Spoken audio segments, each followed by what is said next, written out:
Hello दोस्तों। सबसे पहले मैं आपसे रिक्वेस्ट करना चाहती हूँ कि वीडियो देखने के बाद सब्सक्राइब ज़रूर कर लीजिएगा। मैं इन वीडियोस को बनाने में बहुत मेहनत करती हूँ और इसी से मैं अपना खर्चा चलाती हूँ। जो भी सब्सक्राइब करेगा, मैं दुआ करती हूँ कि उसकी ज़िंदगी बहुत अच्छी, अमीर और खुशहाल हो। प्लीज़ प्लीज़ सब्सक्राइब कर लीजिएगा। हेलो दोस्तों, मेरा नाम नेहा है। उम्र अभी अभी 20 साल पूरी हुई है। घर में सब मुझे प्यार से नेहू कहते हैं, लेकिन बाहर वाले तो बस नेहा ही बोलते हैं। मैं दूसरी साल की कॉलेज स्टूडेंट हूँ। BA में हिंदी लिटरेचर ले रखा है। हाइट मेरी 5 फुट 4 इंच है। दूध जैसा गोरा रंग, बाल काले और लंबे कमर से भी नीचे तक जाते हैं। जब मैं उन्हें खुला छोड़ती हूँ तो हवा में लहराते हैं और मोहल्ले के कुछ लड़के तो बस देखते ही रह जाते हैं। फिगर भी ठीक ठाक है, मतलब जहाँ होना चाहिए वहाँ थोड़ी भरावट है, न ज़्यादा न कम। मैं खुद आईने में देखती हूँ तो सोचती हूँ भगवान ने थोड़ा ज़्यादा प्यार डाल दिया होगा मेरे साथ। पर दिल से मैं बहुत शर्माती हूँ। लड़कों से बात करने में घबराती हूँ, आंखें नीची कर लेती हूँ। मम्मी कहती हैं कि ये शर्म अच्छी है, लड़की को संभल कर रहना चाहिए। गांव के बूढ़े और जवान मुझ पर फिदा रहते हैं। मैं गांव में जिस भी साइड में निकलती हूँ लोग मुझे तिरछी नज़रों से देखते हैं और कहते हैं, वाह क्या माल है यार, काश ये मेरी होती। खैर छोड़ो ये सब, आज मैं आपको अपनी एक कहानी सुनाने वाली हूँ जो मेरे और हमारे पड़ोसी राजू के बीच कुछ हुई। तो दोस्तों, कहानी बहुत ही ज़्यादा मज़ेदार होने वाली है, इसीलिए इस कहानी को आप पूरा सुनना, आपको बहुत मज़ा आएगा। कहानी के लास्ट में एक ऐसा मोड़ आएगा। हमारा घर पुराना वाला 2 मंजिला है, गली के कोने पर। सामने वाली गली में राजू का घर है। राजू मुझसे करीब 2 साल बड़ा है। इंजीनियरिंग पूरी करके अब पापा के साथ उनकी बड़ी किराने की दुकान पर हाथ फंटाता है। लंबा है, 6 फुट के करीब, कोरा, चौड़े कंधे और मुस्कान ऐसी कि कोई भी लड़की एक बार देख ले तो दिल में कुछ हलचल हो जाए। मोहल्ले में सब कहते हैं राजू बहुत अच्छा लड़का है, मेहनती, इज्जतदार, किसी से झगड़ा नहीं करता, बड़े बुजुर्गों की इज्जत करता है। हम दोनों बचपन से एक दूसरे को जानते हैं, एक ही स्कूल में पढ़े, एक ही लाइन की बस पकड़ते थे। लेकिन 10वीं के बाद बातें कम हो गईं। बस गली में मिलते तो सलाम दुआ हो जाती। मैं कॉलेज जाने लगी, वो इंजीनियरिंग करने शहर चला गया। 4 साल बाद लौटा तो लगा जैसे कोई नया लड़का आ गया हो, इतना बदल गया था। अब बात शुरू होती है उस सुबह से जब मैं पहली बार ठीक से उससे बोली। मैं रोज़ सुबह 6 बजे छत पर योगा करने जाती हूँ। हमारी छत और उनकी छत के बीच सिर्फ एक पतली सी दीवार है, ऊपर से खुली। मैं ट्रैक सूट पहनकर जाती हूँ, ग्रे कलर का, थोड़ा टाइट, क्योंकि आराम से आसन करने में आसानी होती है।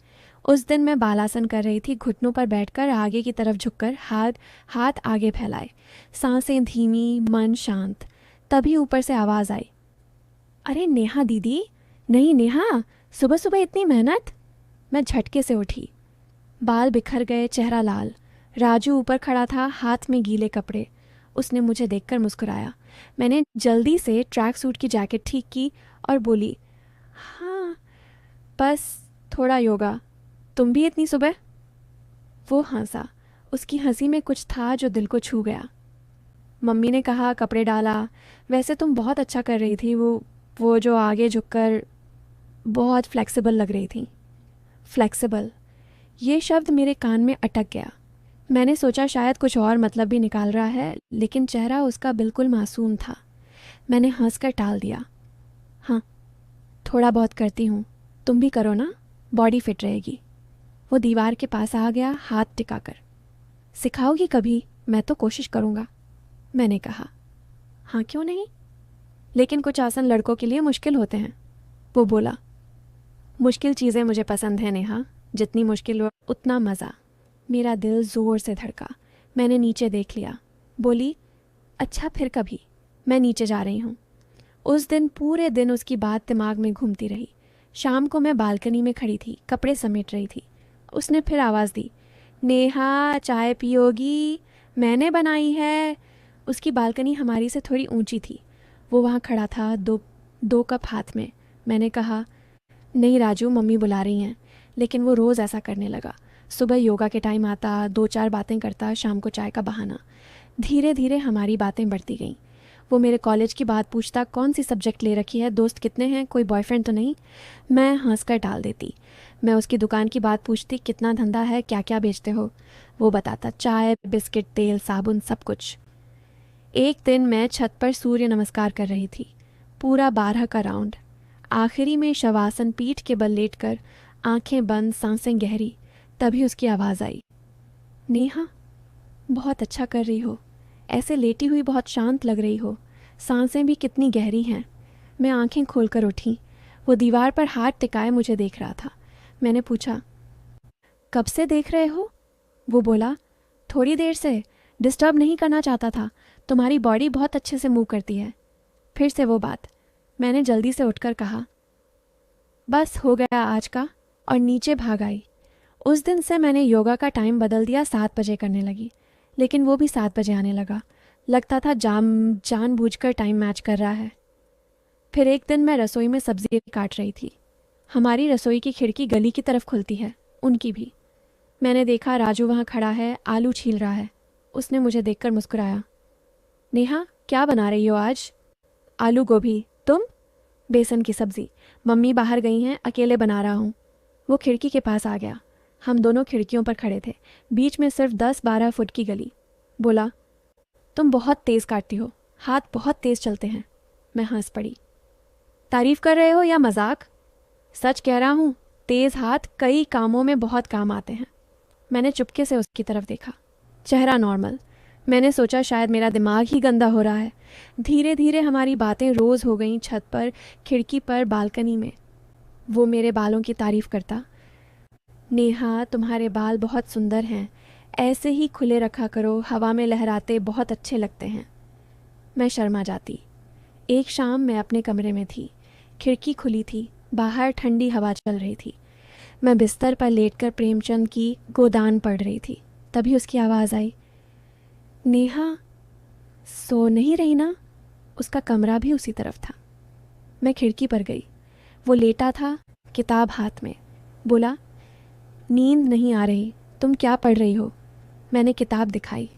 वो बोला, अच्छी किताब है। प्रेमचंद की कहानियों में बहुत गहराई होती है, बहुत कुछ छुपा होता है। हम देर तक बातें करते रहे। बाहर अंधेरा हो गया, सिर्फ स्ट्रीट लाइट की पीली रोशनी आ रही थी। वो बोला, नेहा, तुम्हारी आवाज़ बहुत मीठी है, ऐसे ही बातें करते रहो। मैंने कहा, तुम भी तो अच्छा बोलते हो। वो बोला, तुम्हारे सामने तो बोलना ही पड़ता है, वरना मैं चुप रह जाऊं। मेरा दिल फिर धड़का। मैंने खिड़की थोड़ी बंद कर दी। धीरे धीरे हमारी दोस्ती गहरी होती गई।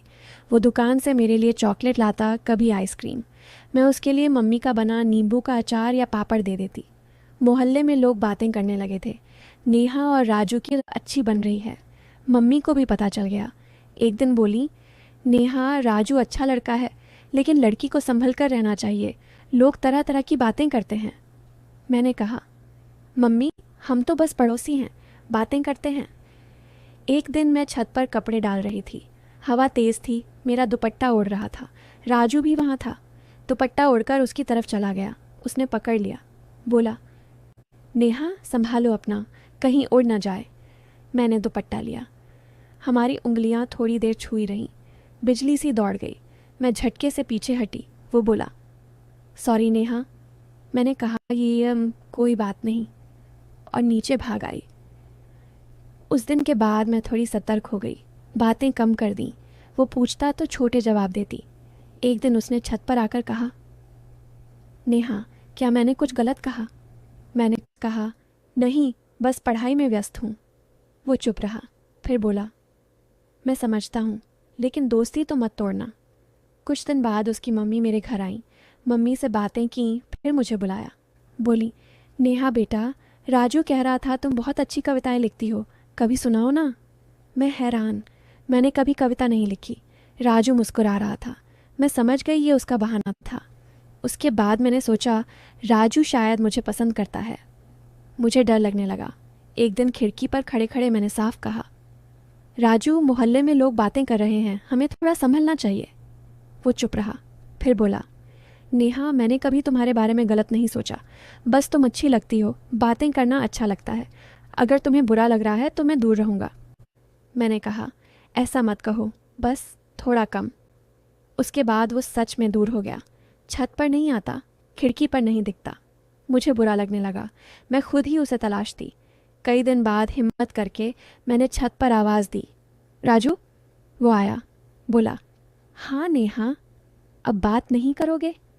तुमने ही कहा था कम करें, पर इतना भी कम मत करो, दोस्त तो हैं हम। वो मुस्कुराया, हाँ दोस्त हैं। फिर बातें शुरू हुईं, लेकिन अब साफ सुथरी, कोई वैसी नहीं। वो मेरी पढ़ाई में मदद करने लगा, हिंदी की किताबें ला कर देता, नोट्स बनवाता। मैं उसके लिए कभी मम्मी का बना हलवा भेज देती। धीरे धीरे मुझे समझ आया कि राजू सच में बहुत अच्छा लड़का है। उसकी नीयत साफ है, वो मुझे सिर्फ अच्छी दोस्त मानता है। आज हम बहुत अच्छे दोस्त हैं। शाम को छत पर बैठकर घंटों बातें करते हैं, ज़िंदगी के सपने, परिवार, किताबें, फिल्में। लोग अब भी कभी कभी बातें करते हैं, लेकिन हमें फ़र्क नहीं पड़ता। हमें पता है हमारे बीच सिर्फ सच्ची दोस्ती है और कुछ नहीं। जो लोग पहले कुछ और सोचते थे, वो भी अब कहते हैं, वाह कितनी अच्छी दोस्ती है नेहा और राजू की। आजकल ऐसे दोस्त मिलना मुश्किल है। बस यही है मेरी और राजू की कहानी। न कोई गलत बात, न कोई छुपा हुआ राज, सिर्फ दो पड़ोसी, दो सच्चे दोस्त। धन्यवाद इतनी देर तक सुनने के लिए। अगर आपको अच्छी लगी तो दिल से बताना। जो सोच रहे थे कि कुछ और होगा, वो नहीं हुआ। लेकिन जो दिल से सुनेंगे, उन्हें पता चलेगा कि सच्चा रिश्ता कितना कीमती होता है। तो दोस्तों, कहानी आपको कैसी लगी कमेंट करके ज़रूर बताएं। और अगर आप चैनल पर पहली बार आए हो तो चैनल को सब्सक्राइब कर अपना प्यार ज़रूर दिखाना। मिलती हूँ एक ऐसी नई वीडियो के साथ, तब तक के लिए बाय बाय।